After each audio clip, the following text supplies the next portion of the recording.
Welcome back students. तो आज हम पढ़ने वाले हैं एनसीईआरटी क्लास 12 फिजिक्स का चैप्टर नंबर 3 करंट इलेक्ट्रिसिटी।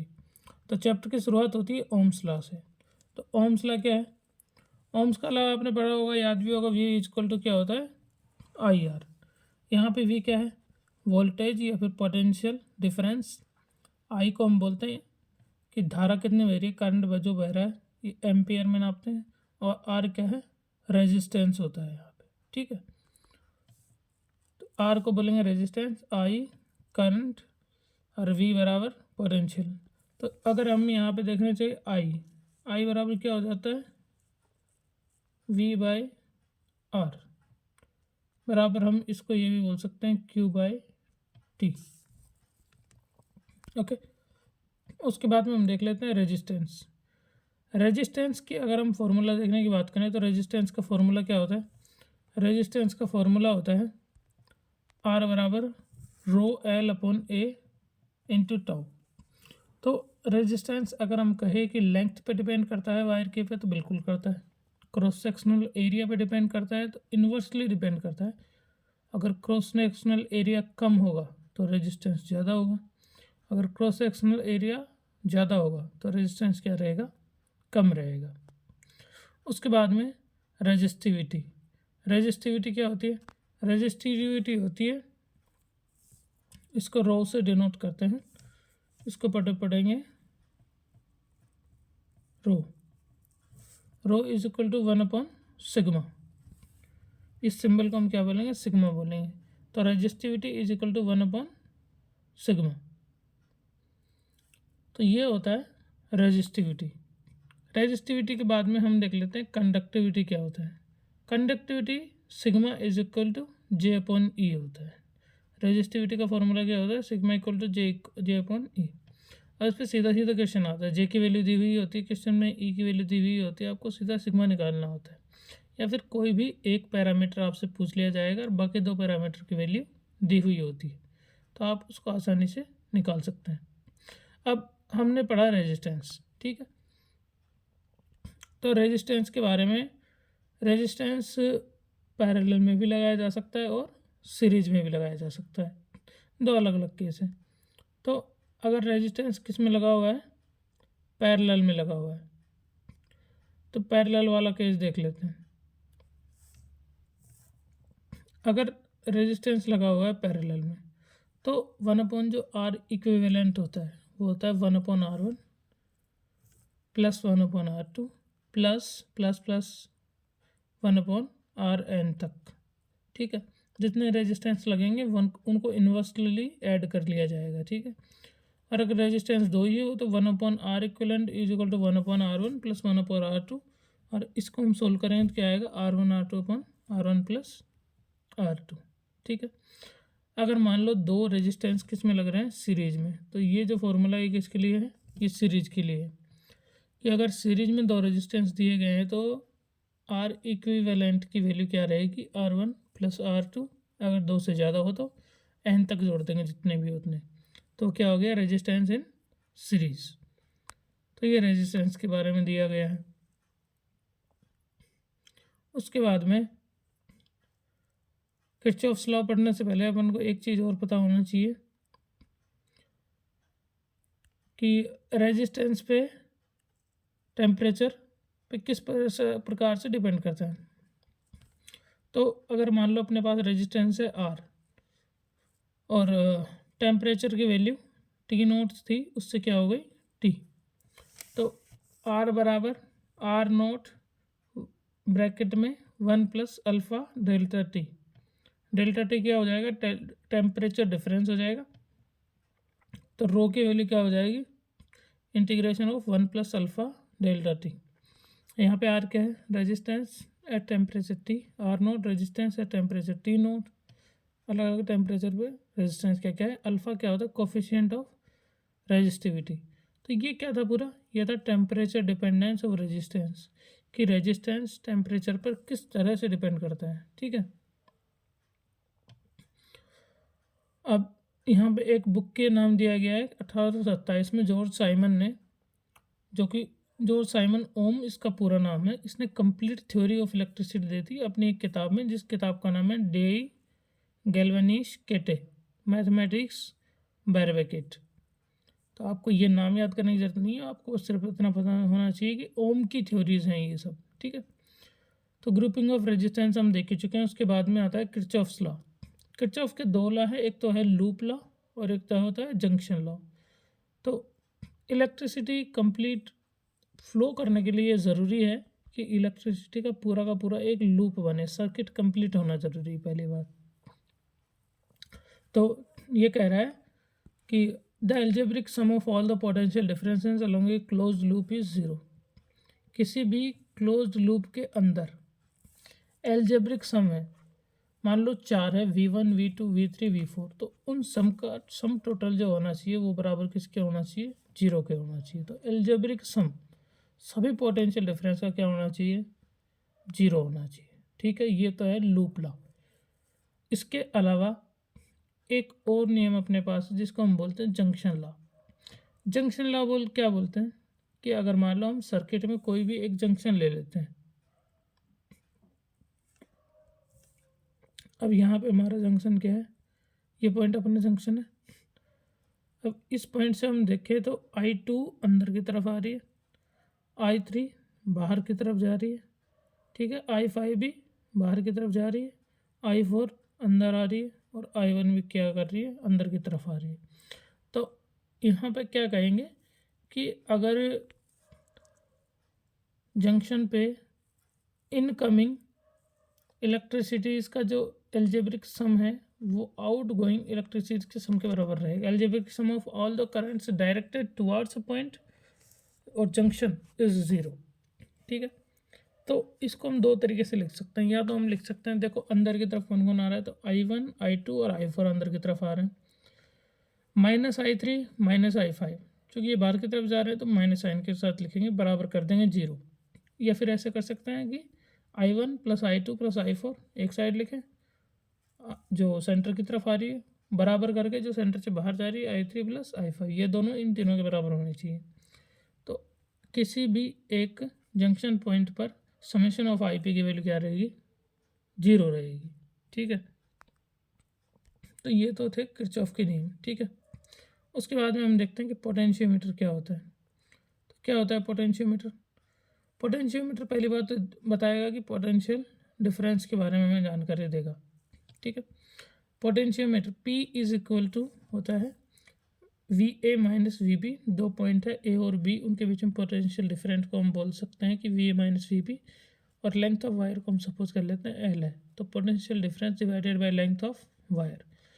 अब कंपैरिजन ऑफ EMF हम करना चाहें तो E1/E2 = L1/L2। तो हम ये कह सकते हैं कि जो EMF है तो E प्रोपोर्शनल टू हो जाएगा यहाँ पे L के। जब E प्रोपोर्शनल टू L है, जब E L के समानुपाती है तो E1/E2 = L1/L2। अब यहाँ पे हम देखो इंटरनल रेजिस्टेंस भी निकालते हैं। एक इंटरनल रेजिस्टेंस तो काफ़ी बार पूछा गया है एग्जाम्स में, इवन कम्पिटिटिव जैसे कि नीट और JEE में भी कहीं बहुत बार पूछा गया है, तो ये आपको फार्मूला पता होना चाहिए। स्मॉल r की वैल्यू क्या होती है, कैपिटल R, L1/L2 -1, क्या हो जाएगा, small r = capital R L1/L2 × -1। और जो L1 L2 है, length of the null point, ये क्या है, नल पॉइंट की जो लेंथ है उसके बाद नल पॉइंट को हम 0 पॉइंट भी बोल सकते हैं, ठीक है, ध्यान रहेगा। आगे चलते हैं। फिर मीटर ब्रिज क्या होता है। मीटर ब्रिज होता है अननोन रेजिस्टेंस निकालने के लिए S अगर मान लो अननोन रेजिस्टेंस है, R हमारे पास है नॉन रेजिस्टेंस, और L हम बोल सकते हैं कि बैलेंसिंग लेंथ है। उस केस में S =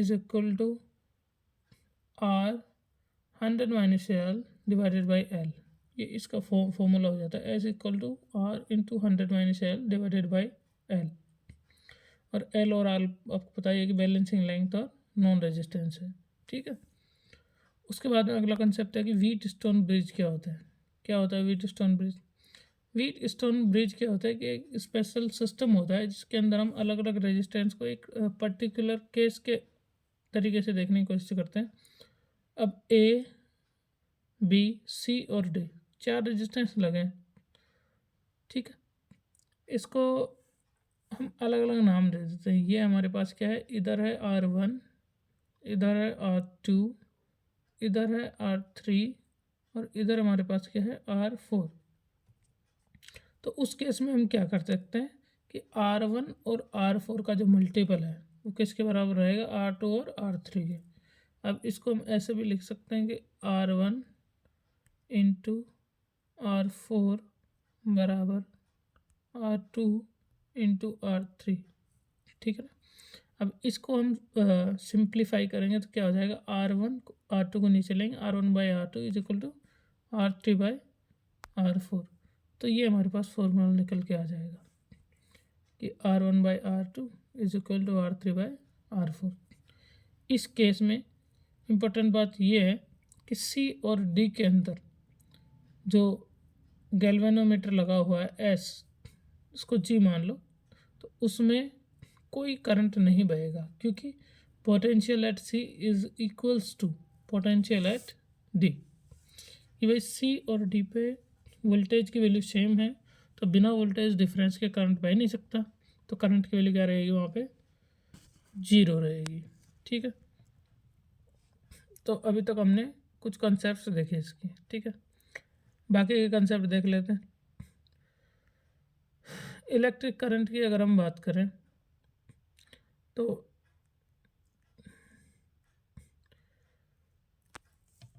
electric current rate of flow of charge through an area I is equal to Q/T।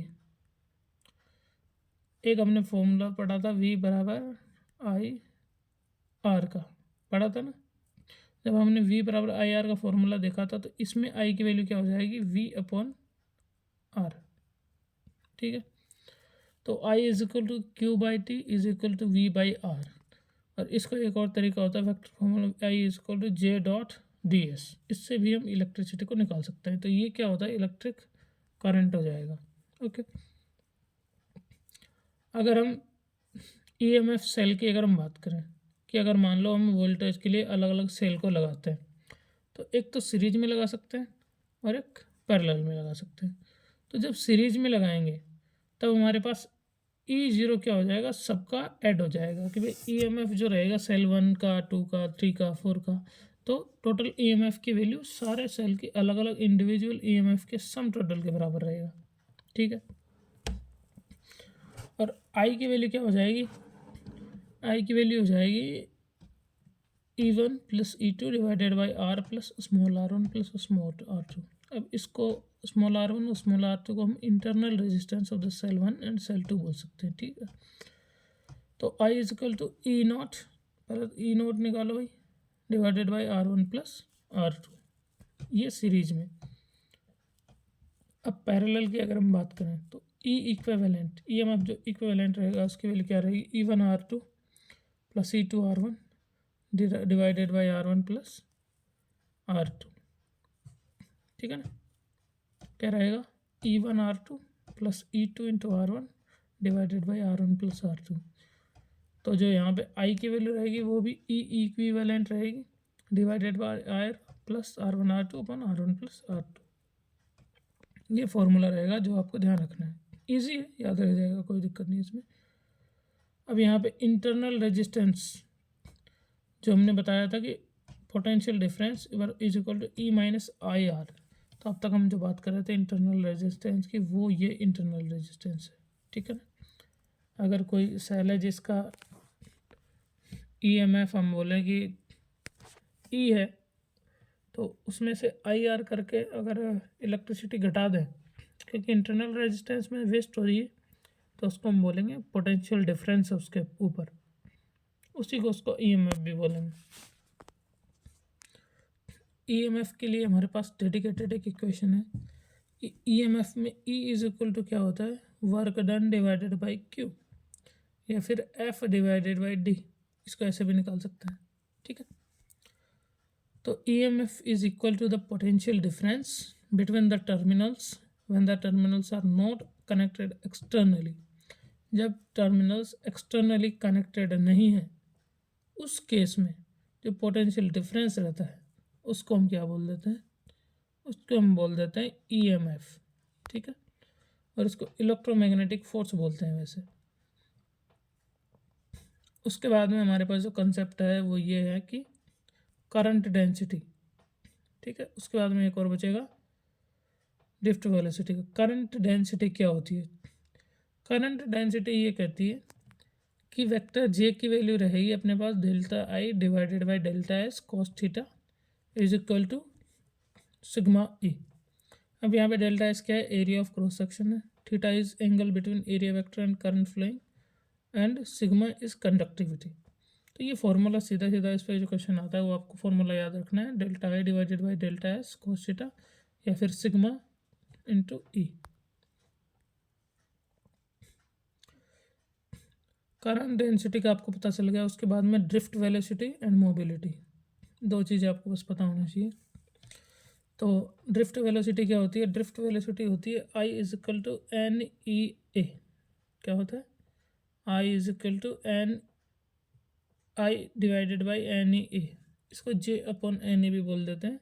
ये इसका फॉर्मूला निकल के आता है ड्रिफ्ट वेलोसिटी का, ठीक।